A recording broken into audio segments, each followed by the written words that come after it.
What's up everyone, Justin here, founder of FilmFights.com.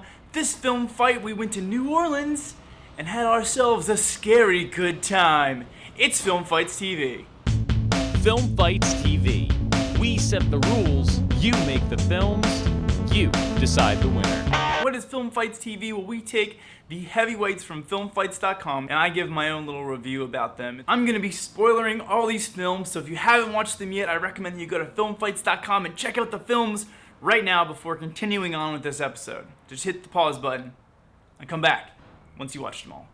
So as I said before, this fight was about New Orleans and about horror. Of course, in Halloween tradition, you gotta make a horror film. One of the heavyweight films is actually gonna screen in New Orleans at this horror film festival on a big screen in front of real life people. So super exciting opportunity for you guys and super cool for Film Fights. Alright, so our first heavyweight this film fight is the film New Orleans Photographer by Dutch Lake. It's Dutch Lake's first entry to Film Fights, and they made it heavyweight right away. Congratulations, Dutch Lake. So here's what I liked about this film.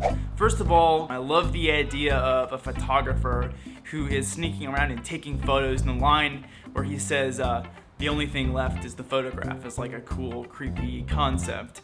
Clearly you guys are from a non-English speaking place, but your accents weren't that bad. I would have liked if you would have made it, maybe you were tourists or something like that in New Orleans. That could add an extra element to it. I thought the camera sound effects were great. They made the sound of the snapping photograph really creepy, and I like when people take something that's normally not supposed to be scary, but you make it scary, you make it a scary element of the film, so kudos to that. Some stuff you could work on. Your audio to music levels seemed a bit off, although I could still understand what people were saying most of the time, so that's good, but just make sure your mix is right, especially when people are talking, because you don't want any of that to be lost to the audience. In your shots in the attic area, you had a lot of headroom and not enough close-ups. When you want to develop some sort of empathy from the audience to the character, you want to get more close-ups. You want to feel really connected to the characters, and it just seemed like we were very far away, and you're just giving too much space up top and not really getting any close-ups. So that's one thing I'd suggest doing in the future. Overall, I love the concept of this one and thought the idea of making photography scary was a good twist, although it did feel a little bit rough around the edges, could have been better in some ways, but overall the concept trumped the execution in this one. Good job, Dutch Lake! The second film was by Awesome Sauce Studios, and it is called The Kidney Thief. This one had a lot to like about it. First of all, good acting from both of the main characters. I thought the super icy bathtub was a great touch, added a lot of scariness to that. It's the extra mile that really makes a film a heavyweight, so good job, guys. I like the idea, I thought it was executed well. I liked the little cut here line that she was all drawn over, that was great. The reveals of all the different elements in the bathroom is done very well with tasteful sound effects, and the spooky music is also not too overbearing, but enough underneath to make the scene feel creepy.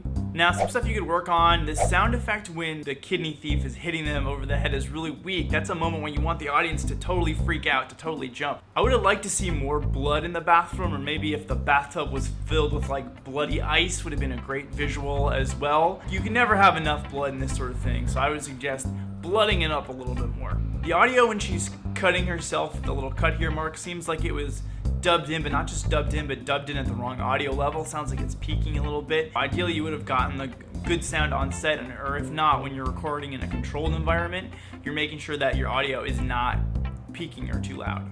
Why does her kidney look like a red balloon? If you're gonna show it, maybe just show the bottom of her hand with all the blood dripping down or something like that. I thought maybe she's a drug mule or something, and she had a bag of heroin that was sewn inside of her body. Didn't totally get that. It just seemed like she gave up too easily at the end, and I would have liked to see more of a struggle there, or a fight, or at least a reason why it's either do this or die. The connection to New Orleans is really weak here, besides the line in the beginning, and I thought this film was very good, but I wish you would have driven that home a little bit more. It wasn't quite as related as it could have been, considering how good the film was. Overall, a lot of good elements, good acting for the most part from this. Just wish that the sound effects would have been a little bit better, and that the tie-in would have been better as well. Thanks, Awesome Sauce! Your sauce is awesome. Our third heavyweight is from Clear Prop Productions, entitled Cajun Midnight.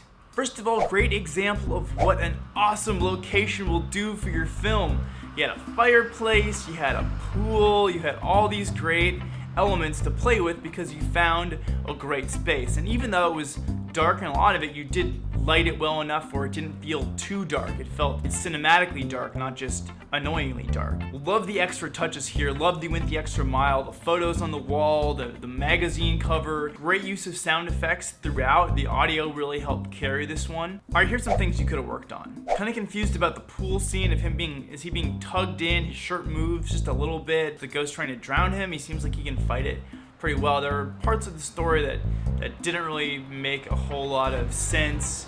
He could have been more freaked out when he saw the ghost. This guy's got a gouge in his head. He's like bleeding all over. Maybe if he looked normal at first and then you saw the gouge and then you saw the blood, he would have had a reason to first be like, hey, get off my property, and then be like, oh my god, you're a ghost. That could have been a good reveal. Makeup effects on the ghost were great. Besides the jump cutting, which I did think worked and made it extra creepy, I would have liked to see him a little more ghostly, like appearing or disappearing or flickering or hazy. It just seemed like you had the practical effects, but you could have done more with the digital effects to make it seem more creepy. Now, while the film is called Cajun Midnight, maybe I missed this, but I don't know if they specifically say that the house is in New Orleans.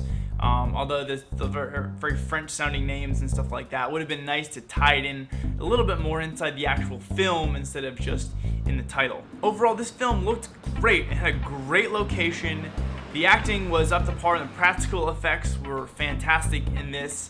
And I love the extra touches were great. Awesome all around, besides just being a little more clear with your story. Alright, so the moment of truth. The 3 heavyweights of the 3. Which one was my favorite? I liked the more direct New Orleans tie-in to Dutch Lake. Thought that was great. The second one, some good extras like the bathtub full of blood and good reveals in the bathroom, but also didn't tie New Orleans in as well as it could have. But of all 3, I thought Cajun Midnight was the best just because the location, though it did have some story shortcomings, all the actors looked very appropriate for the roles. The location was awesome. It does make sense that it would happen in New Orleans. Lighting was great. Looked on par with something you'd see at a film festival. So I gotta go with Cajun Midnight.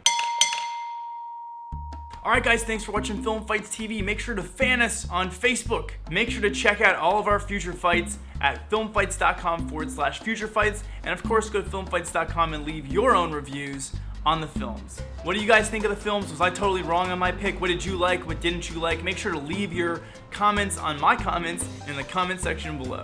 Alright guys, that's it for Film Fights TV. Thanks so much for watching. Make sure to have an awesome day. Make sure to check out our future fights and plan on submitting to Film Fights because it's super fun, it's cool, you can get better at filmmaking, and we've got a great community here that will help you do that. Film Fights!